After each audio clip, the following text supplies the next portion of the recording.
जो किया तूने 22/4 पुलवामा में, वो वार नहीं धिक्कार है। सिंदूर मिटाया जिन वीरांगनाओं का, उसी का प्रत्यक्ष वार ऑपरेशन सिंदूर है। फिर भी ना जागा तू है पाक, तो कसम माँ भवानी की, कर देंगे विश्व के नक्शे से तुझे साफ।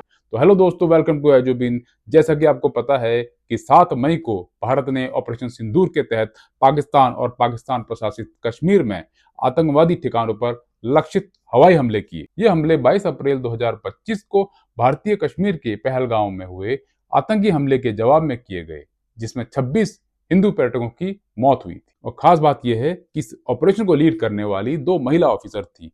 पहली थी कर्नल सोफिया कुरैशी, जो इंडियन आर्मी से थी, और दूसरी थी विंग कमांडर व्योमिका सिंह, जो इंडियन एयरफोर्स की थी। भारत ने ऑपरेशन सिंदूर के तहत पाकिस्तान के 9 ठिकानों पर वार किया। वो ठिकाने थे जहां आतंकवादी गतिविधियां चलती थी।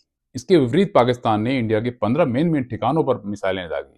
ये 15 ठिकाने थे अवंतीपुर, श्रीनगर, जम्मू, पठानकोट, अमृतसर, कपूरथला, जालंधर, लुधियाना, उधमपुर, भटिंडा, चंडीगढ़, नाल, पलौड़ी, उत्तराई एंड भुज।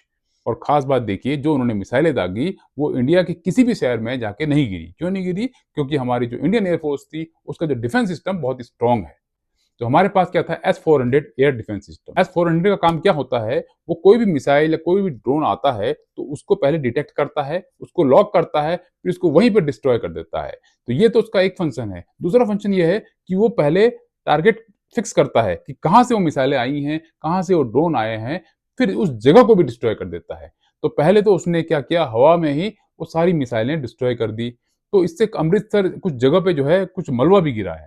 वहां वही मलबा गिरा है जो उनके ड्रोन को डिस्ट्रॉय किया गया है, जो उनकी मिसाइलों को डिस्ट्रॉय किया गया है, वो मलबा वहां पे गिरा हुआ है। तो मिसाइलों को डिस्ट्रॉय कर देता है, हवा में डिस्ट्रॉय कर देता है। उसके बाद जो लॉन्चिंग पैड से वो मिसाइलें आई होती हैं उसको डिटेक्ट करता है, उसके बाद उसको भी डिस्ट्रॉय कर देता है। ये खूबी है हमारे S-400 की। जो S-400 एयर डिफेंस सिस्टम है, ये हमने रूस से लिया था। उस समय इसकी कॉस्ट 40,000 करोड़ की थी, जिसमें 5 सिस्टम आए थे। तो उस समय बड़ी आलोचना हो रही थी कि इतना जो है इसमें इन्वेस्ट कर दिया है। बाकायदा अमेरिका भी इसमें कह रहा था कि 40,000 करोड़ में इन्होंने सिर्फ 5 सिस्टम लिए हैं, लेकिन उसकी जरूरत अभी तक नहीं पड़ी। लेकिन आज जो सिस्टम था जिससे हमारी जो है रक्षा प्रणाली स्ट्रांग हुई और हमारे 15 शहर बच गए। S-400 देखा जाए तो विश्व में सिर्फ 3 देशों के पास है। एक तो इंडिया के पास है, दूसरा रूस के पास है, तीसरा इजराइल के पास है।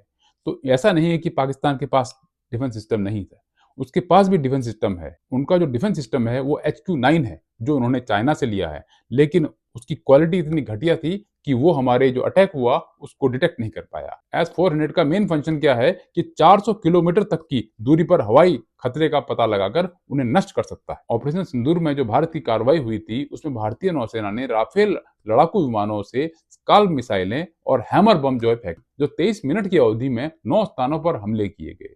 इसमें बहालपुर, मुरीदके, मुजफ्फराबाद, कोटली, सियालकोट, भीमवर और तेहरा कला शामिल है।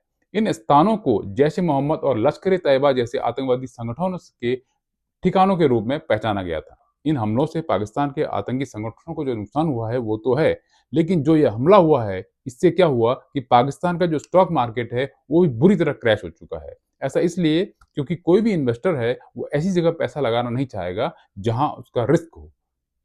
अमेरिका ने तो यहां तक कह दिया है कि लाहौर छोड़ो, यानी जो भी उसके नागरिक हैं उनको मैसेज दे दिया है कि आप लाहौर जल्दी से जल्दी छोड़ दीजिए, क्योंकि पता नहीं भारत कब पाकिस्तान का जो है काम पूरा कर दे।